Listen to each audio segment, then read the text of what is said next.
வணக்கம். இந்த நாளில் சின்ன சின்ன வெளிச்சங்களில் இன்னொரு புதிய சிந்தனையை தெரிந்து கொள்வோம்.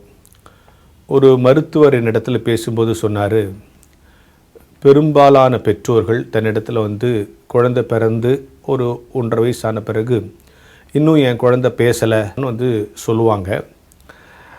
நான் உடனே சொல்லுவேன், கொஞ்சம் பொறுத்துங்க, இன்னும் கொஞ்சம் நாளில் உங்கள் காதுலேருந்து ரத்தம் வர்ற அளவுக்கு அவன் பேசுவான், கொஞ்சம் பொறுமையாக இருங்கன்னு சொன்னோம். அதே மாதிரி கொஞ்ச நாள் கழிச்சு ஐயா நீங்கள் சொன்னது கரெக்டு தான், முதல்ல பேச மாட்டான்னு வருத்தப்பட்டேன், இப்போ பேச்சே நிறுத்த மாட்டான், பேசிக்கிட்டே இருக்கிறான் அப்படின்னு சொன்னோன்னா அந்த டாக்டர் சொல்லுவாங்க, இன்னும் கொஞ்ச நாள் பொறுத்துங்க, பேசுவானான்னு நீங்கள் ஏங்குற காலம் வரும் அப்படின்னு. அதே மாதிரி கொஞ்ச நாள் ஒரு யங் ஏஜ் வந்த பிறகு அப்பா அம்மாட்ட பேச மாட்டான், ஒரு வார்த்தை கேட்டால் ஒரு கேள்விக்கு 10 தடவை வந்துட்டு பேச வேண்டியது இருக்கான். இப்படி மாற்றங்கள், முதல்ல பேச மாட்டான்னு வருத்தப்பட்டது, அப்புறம் லொடலொடன் பேசிக்கிட்டு இருக்கிறது, அப்புறம் அப்பா அம்மாட்ட பேசாமல் இருக்கிறது. இப்படி ஒரு காட்சிகளை பல்வேறு குடும்பங்களிலே நாம் பார்த்துருப்போம் இல்லையா? ஆனால் அந்த மருத்துவர் பேசும்போது சொன்னார், பிறந்ததுலேருந்து குழந்தைகிட்ட நிறைய நம்ம பேசணும், அப்போ தான் குழந்தையினுடைய ஒகாபுலரி டெவலப் ஆகும். அதுக்கப்புறம் அந்த குழந்தை பேசுகிறத பொறுமையாக கேட்கணும், அப்போ தான் அந்த குழந்தைக்கு நம்ம மேலே ஒரு அஃபெக்ஷனும் நம்பிக்கையும் அதிகமாகும். இந்த ரெண்டுத்தையும் சரியாக செஞ்சிட்டோம்னா பெற்றோர்கிட்ட பேசாமல் அமைதியாக இருக்கிற குழந்தைகளை பார்க்கவே முடியாது. எப்படி இருந்தாலும் வாழ்நாள் முழுக்க பெற்றோரும் பிள்ளைகளும் நண்பர்களைப் போல உரையாடி கொள்ளுகிற குடும்பம்தான் ஆசீர்வதிக்கப்பட்ட குடும்பம் என்று சொல்லி அவர் முடித்தார்.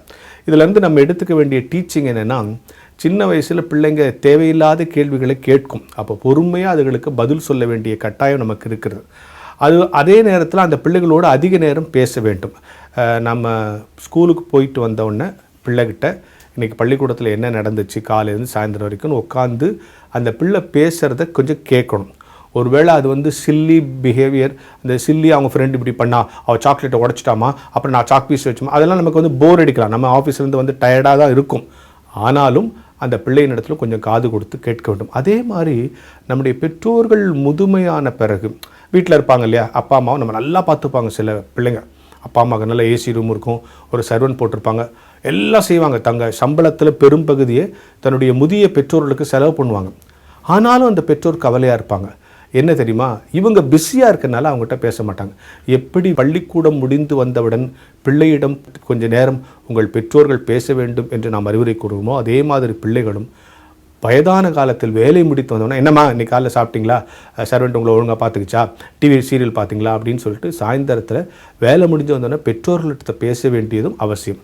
அப்போ ஒட்டுமொத்த டீச்சிங் என்ன, ஒவ்வொரு மனிதனும் தன்னுடைய வேதனையை, ஆறுதலை, தன்னுடைய ஏதோ ஒரு விஷயத்தை பிற மனிதரோடு பகிர்ந்து கொள்ள வேண்டும் என்று விரும்புகிறான். அப்படி காது கொடுத்து கேட்க வேண்டியது வெளியாளுடைய கவலை இல்லைனாலும் பெற்றோர்களுடைய பிள்ளைகளுடைய கவலை.